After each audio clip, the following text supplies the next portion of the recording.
사도신경으로 신앙 고백하겠습니다. 나는 전능하신 아버지 하나님, 천지의 창조주를 믿습니다. 나는 그의 유일하신 아들, 우리 주 예수 그리스도를 믿습니다. 그는 성령으로 잉태되어 동정녀 마리아에게서 나시고 본디오 빌라도에게 고난을 받아 십자가에 못 박혀 죽으시고 장사된 지 사흘 만에 죽은 자 가운데서 다시 살아나셨으며 하늘에 오르시어 전능하신 아버지 하나님 우편에 앉아 계시다가 거기로부터 살아있는 자와 죽은 자를 심판하러 오십니다. 나는 성령을 믿으며 거룩한 공교회와 성도의 교제와 죄를 용서받는 것과 몸의 부활과 영생을 믿습니다. 아멘. 458장 찬송하겠습니다. 찬송가 458장.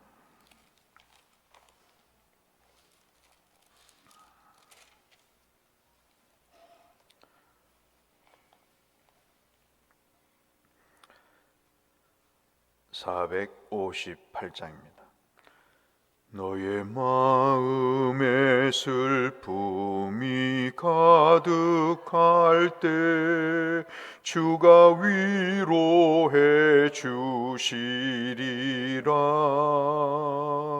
아침 해같이 빛나는 마음으로 너 십자가 지고 가라. 참 기쁜 마음으로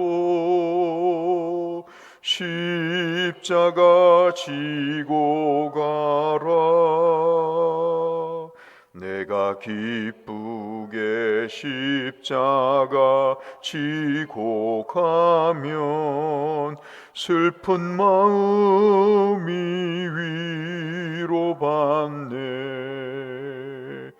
때를 따라서 주시는 은혜로서 가란 심령에 힘을 얻고 주가 언약한 말씀을 기억하고 너 십자가 지고 가라.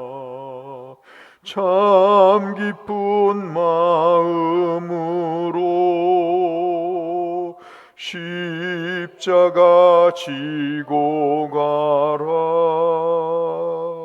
내가 기쁘게 십자가 지고 가면 슬픈 마음이 위로받네.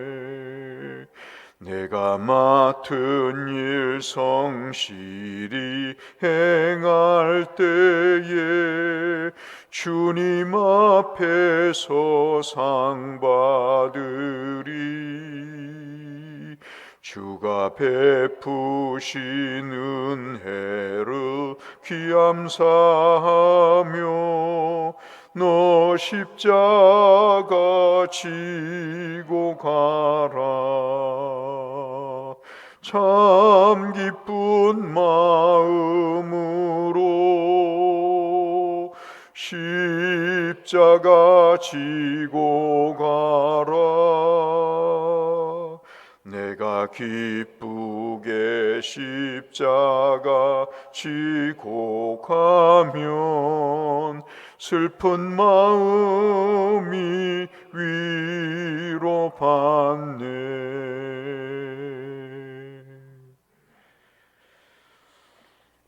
오늘은 욥기 8장 말씀을 보겠습니다.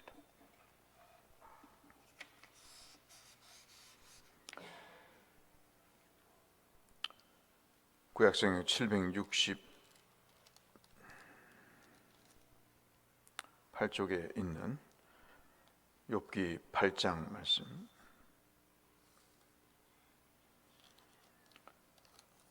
역시 한 절씩 교독하도록 하겠습니다. 수아 사람 빌닷이 대답하여 이르되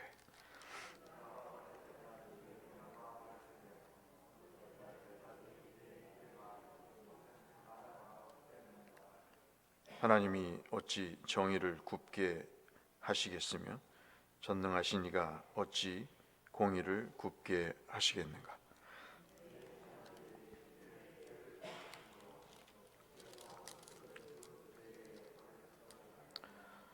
내가 만일 하나님을 찾으며 전능하신 이에게 간구하고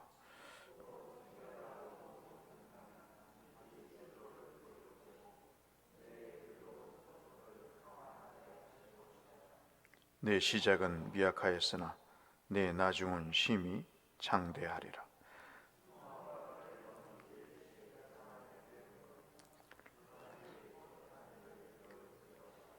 우리는 어제부터 있었을 뿐이라. 우리는 이는 아는 것이 없으며 세상에 있는 날이 그림자와 같으니라.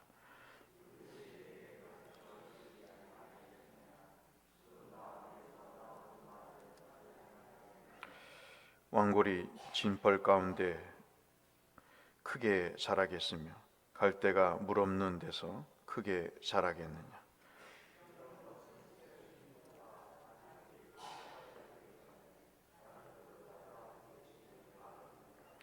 하나님을 잊어버리는 자의 길은 다 이와 같고 조속한 자의 희망은 무너지리니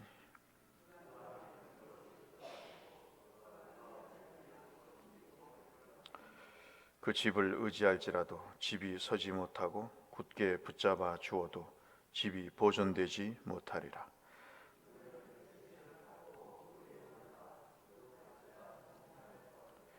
그 뿌리가 돌 무더기에 서리어서 돌 가운데로 들어갔을지라도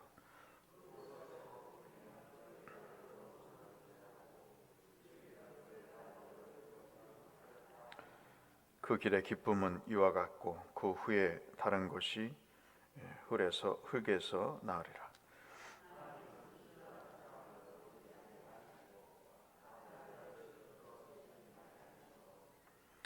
웃음을 내 입에서 즐거운 소리를 내 입술에 채우시리니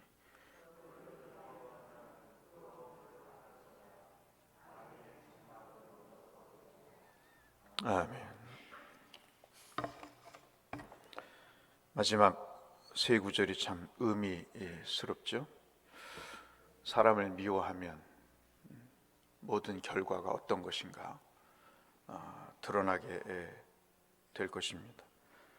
빌닷의 자기의 말처럼 그 말이 씨앗이 돼서 결국은 욥기의 마지막 부분에서 하나님께 심한 책망을 받는 그런 일이 벌어질 것입니다. 오늘 본문의 말씀은 욥의 두 번째 친구인 빌닷에 관한 내용입니다. 빌닷을 향해서 또 역시 엘리바스처럼 욕 아닌 욕을 퍼붓는 그런 장면이 등장을 합니다. 역시 세 차례에 걸쳐서 논쟁을 벌이게 되죠. 세 번 질문하고 또 질문이라기보다는 자기 말을 일방적으로 이야기를 하고 거기에 대해서 욥이 답변을 하는 형식입니다. 욥이 저지른 죄악의 결과가 지금 당하는 고난이라고 하는 내용입니다. 이 빌닷의 요점은 뭐냐면 이 바로 여러분 2절 말씀에 나와 있다고 볼 수 있겠습니다. 2절을 한번 다시 보시면 엘리바스와 약간 달리 이야기를 합니다. 마치 서로 짜고 공모해서 너는 이렇게 말하면 나는 저렇게 말할 것이다 라고 이야기하듯이 그렇게 이야기를 합니다. 굉장히 공격적이고 비판적이죠. 내가 어느 때까지 이런 말을 하겠으며 어느 때까지 내 입의 말이 거센 바람과 같겠느냐라고 이야기를 합니다. 욥이 엘리바스에게 답변하는 내용을 지금 빌닷이 봤거든요.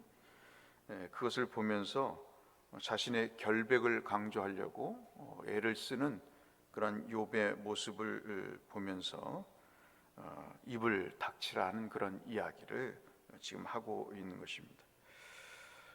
빌닷도 엘리바스와 마찬가지로 지금 당하는 고난은 네가 죄를 졌기 때문에 현재의 고난을 당하는 것이다 라고 이야기하면서 이것이 3절에 자기의 생각의 틀에 맞춰서 이야기를 합니다. 3절을 보실까요?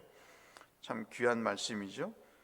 3절을 좀 풀어서 얘기하면 너는 하나님의 심판을 잘못됐다고 여기느냐. 우리가 살면서 하나님을 들이대면서 이것이 하나님의 뜻이다, 국민의 뜻이다, 네가 하나님을 이것밖에 모르느냐 그러면 할 말이 없는 거죠. 참 저는 신앙생활 하면서 그런 종류의 사람들을 많이 봤습니다. 기도 가운데 하나님이 이렇게 말씀하시더라, 이러한 계시가 내게 주어졌더라, 엘리바스가 이야기하듯이, 그러면 뭐 할 말이 없는 거죠. 근데 그 말이 성경에 있는 것인가 하는 것은 두 번째, 세 번째 문제인 것입니다. 그런데 참 우리가 하지 말아야 될 말 가운데 하나가 여러분 그 다음에 있는 말입니다. 4절 보실까요? 고집을 피우고 자기의 잘못을 뉘우치지 않는다고 생각을 했는지 빌닷이 이렇게 고난이 닥쳐진 것은 욥의 잘못 때문인데 왜 죽은 자식들도 왜 그렇게 죽게 됐는지를 아느냐라고 인생에 또 훈수를 둡니다. 그것이 4절 말씀이죠. 내 자식들이 죽게 죄를 지었기 때문에 주께서 그들을 멸하시는 것은 당연한 일이 된다라고 이야기를 하고 있는 것입니다. 여러분 어떻게 생각하세요? 누가 여러분에게 여러분의 자식을 욕하면서 그 자식들도 똑같다라고 이야기를 하고 그 일에 대해서 함께 동조를 하고 그 입을 맞춰서 이야기를 한다면 여러분 그 얘기를 들을 때 얼마나 가슴이 아프겠어요? 욥의 자녀들이 죄를 지은 게 있겠죠. 그렇지만은 그들의 우리가 본문의 내용을 보면 그들의 죽음과 그들의 죄가 상관이 있는가에 대한 증거는 본문에 아무것도 없습니다. 오히려 그들이 믿음으로 살도록 아버지로부터 교육을 받고 정말 예배를 드리고자 애를 쓰고 신앙생활을 하고자 하는 그런 믿음의 삶 가운데 소위 말해서 압사당하는 태풍에 의해서 집이 붕괴돼서 거기서 함몰되어서 죽는 그런 경우입니다. 만약에 조금이라도 이 욥의 아들들의 자녀들의 불신앙이 있었다고 성경에서 말한다면 이 말이 타당성이 있겠지만 참 사람이 그러는 것 같아요. 말을 많이 하면 어느 순간에는 주워 담을 수 없는 그런 이야기까지 이제 벌어지고 그 교만의 끝이 어디로 갈지 모를 정도로 곱비 풀린 망아지같이 그렇게 되는 것 같습니다. 5절 7절에서 계속해서 이 악한 말을 빌닷이 쏟아붓습니다. 그 중에 우리가 꼭 잊지 말아야 될 말씀이 7절 말씀입니다. 제가 대곡교회 처음 와보니까 현판이 있더라고요. 이사하거나 또는 새가족이 왔을 때 여러분 집에 걸어놓을 정도로 유명한 말씀이죠. 내 시작은 미약하였으나 내 나중은 심히 창대케 되리라 하는 이 말씀이 이게 어떤 말씀인가 우리가 알면 그런 현판을 걸 수가 없죠. 내 시작이 미약했다. 이 미약한 시작이 뭔가? 이것은 지금 욥이 당하는 고난을 얘기합니다. 그러니까 지금 빌닷의 얘기는 네가 죄를 졌기 때문에 이러한 고난이 이제 시작이 될 것이다 말이에요. 그럼 이 고난이 회개를 안 하고 돌이키지 않으면 앞으로 더 크게 될 것이다. 이야기 가운데 나오는 내용입니다.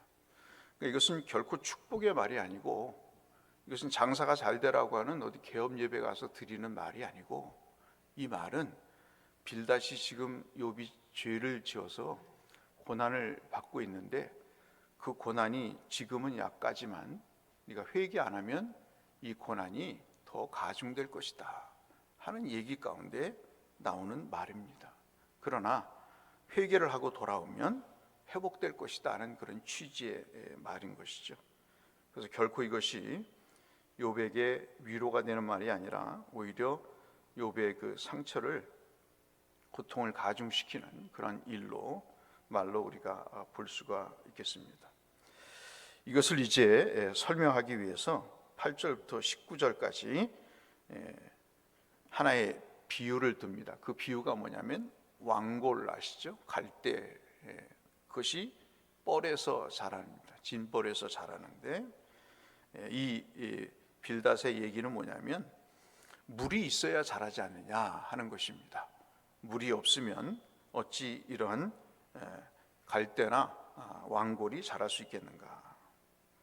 그러면서 이야기하기를 8절로 10절에 이 말씀을 합니다. 빌닷이 욥의 과거에 지은 죄가 있다.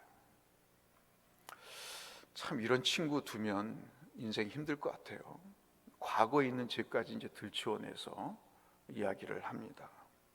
무슨 죄가 있었는지 모르겠으나 욥이 과거에 지은 죄의 결과로 현재 고난을 당하고 있다는 것을 너희들은 선조의 이야기를 들어서 이해를 해야 된다. 그렇게 8절로 10절에 이야기하면서 앞서 제가 말씀드린 왕골은 물에서 자란다, 뻘에서 자란다. 만약에 물이 빠지면 그것이 어찌 자랄 수 있느냐라고 이야기를 하면서 13절에 이제 그 자기의 이야기의 골자를 이야기합니다. 13절 한번 같이 한번 읽어보실까요? 13절 한번 같이 읽겠습니다. 시작. 하나님을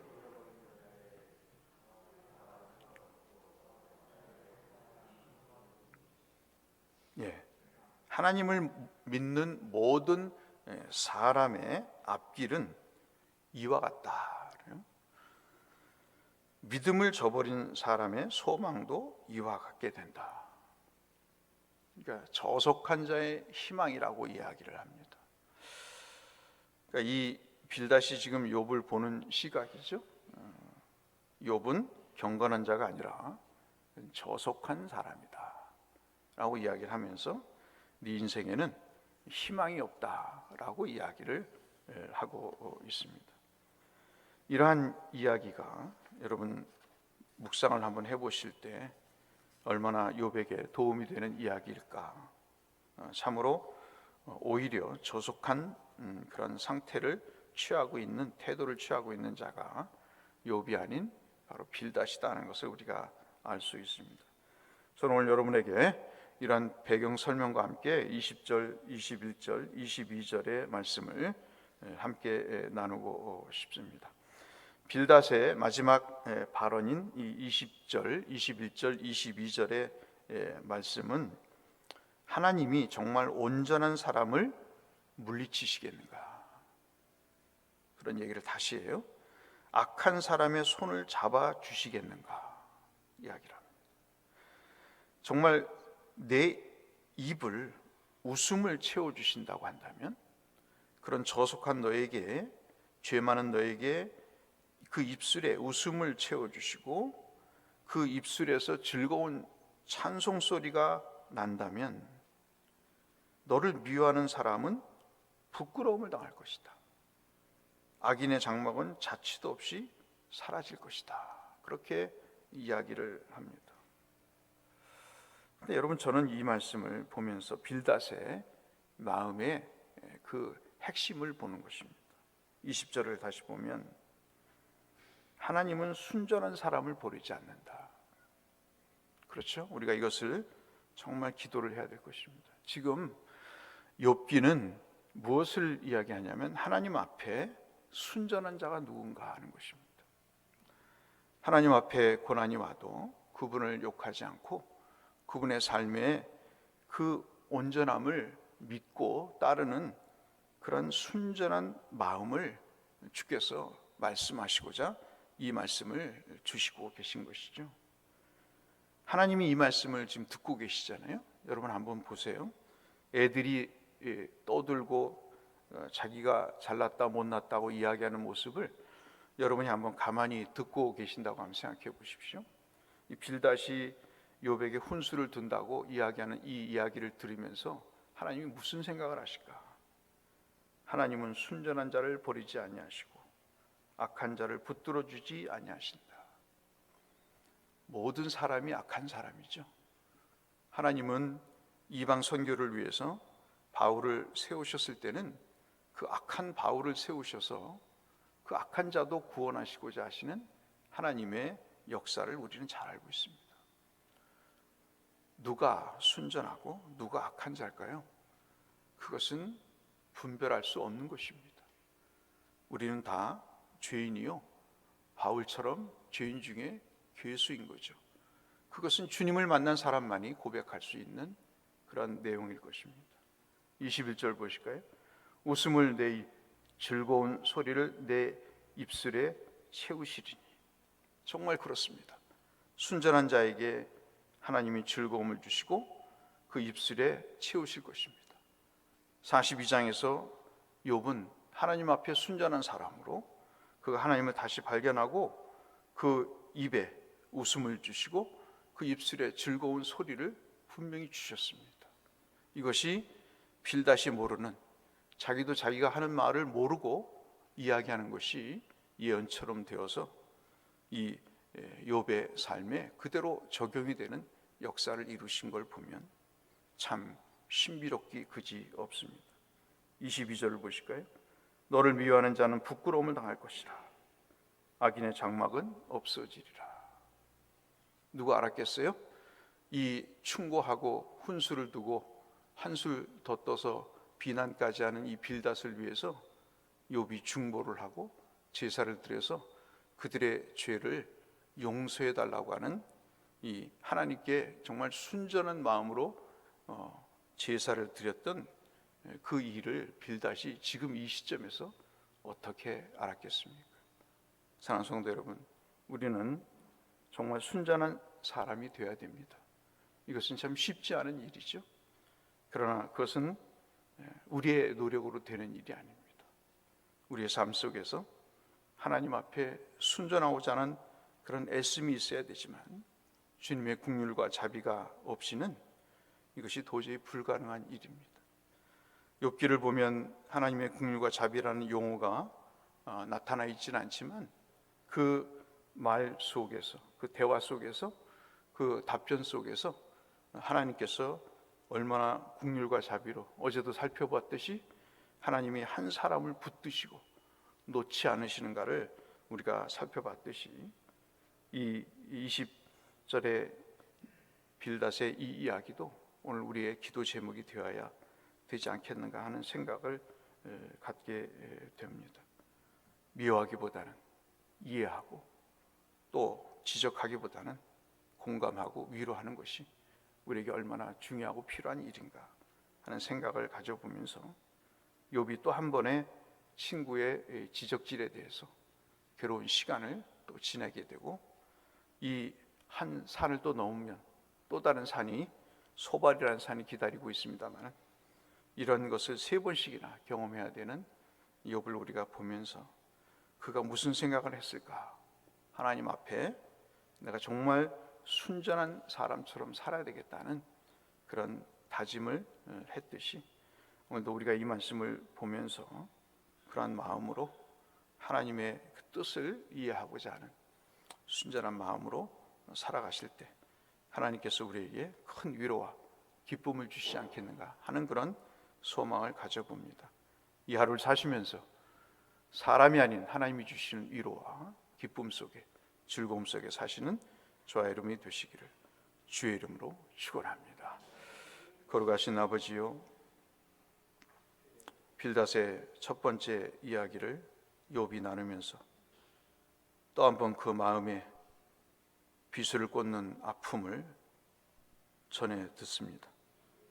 자식의 죽음까지도 들추어내서 그것이 범죄 때문이라고 이야기하는, 옛날 사람들의 말이 옳다고 그것을 합리화하는, 들이대는 빌닷의 참으로 저속한 행동을 보게 됩니다. 자기가 말하는 것이 무엇인지 모를 정도로 그것이 어떻게 부메랑이 돼서 자기에게 선한 것으로 돌아오는지를 모르고 그저 한 사람에 대한 잘못을 지적하고 자기가 선생된 것처럼 심판자가 된 것처럼 그렇게 이야기하는 그 빌닷의 이야기에 욥은 다시 한번 망연자실할 수밖에 없습니다. 하나님, 그럼에도 불구하고 욥기를 읽어갈 때마다 우리에게 순전한 사람이 되기를 곳곳에 주님께서 역지사지로 말씀하고 계십니다. 오늘도 이 순전한 그 사람의 말씀을 우리 마음속에 되새기며 주님 앞에 어떤 여건과 상황이 도래한다 할지라도 주님 뜻을 물으며 주님과 함께 동행하는 순전한 사람으로 살게 하여 주옵소서. 예수님 이름으로 기도 올리옵나이다. 하늘에 계신 우리 아버지, 아버지의 이름을 거룩하게 하시며 아버지의 나라가 오게 하시며 아버지의 뜻이 하늘에서와 같이 땅에서도 이루어지게 하소서. 오늘 우리에게 일용할 양식을 주시고 우리가 우리에게 잘못한 사람을 준 것 같이 우리 죄를 용서하여 주시고 우리를 시험에 빠지지 않게 하시고 악에서 구하소서. 나라와 권능과 영광이 영원히 아버지의 것입니다. 아멘.